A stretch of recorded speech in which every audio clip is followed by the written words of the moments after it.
So this is the nostalgic unboxing of Yu Yuphoria smartphone after 7 years. This was recorded back in 2016 when I was in college. It was my friend's phone and my friend Bobby recorded this video. I forgot about it and only came to find it recently when I cleaned my hard disk for more disk space. This smartphone, the Yu Yuphoria, was a creation of the Indian company Yu Televisions, a sub-brand under the umbrella of Micromax.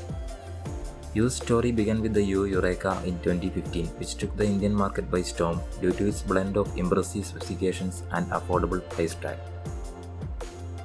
It was the budget-friendly smartphone of choice for many users. Yu were renowned for their partnership with Cyanogen company, responsible for the famous custom ROM Cyanogen mode. Yuphoria was their second smartphone. It was released on May 2015 and had almost exactly the same technical specifications as the Yu Yuphoria except for the camera and chipset. It came with 2GB RAM, 16GB internal storage, a 1.2 GHz Snapdragon 410 processor, and a 5-inch 720p screen with Gorilla Glass 3.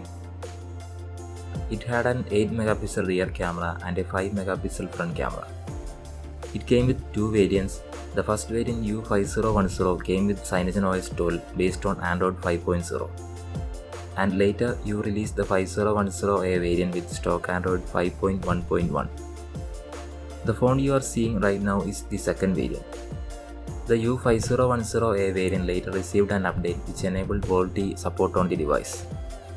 However, despite the initial promise, the Cyanogen partnership was destined to be short-lived. In 2016, the Cyanogen company was shut down. There were some controversies with the smartphone company OnePlus over OS licensing in India.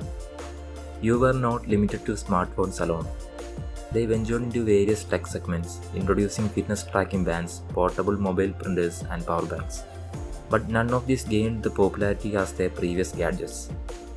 Eventually, in 2019, Micromax decided to discontinue the sub-brand. Yu Ace was their last smartphone, the closing chapter of the brand. Hope you found this video interesting. Thanks for watching.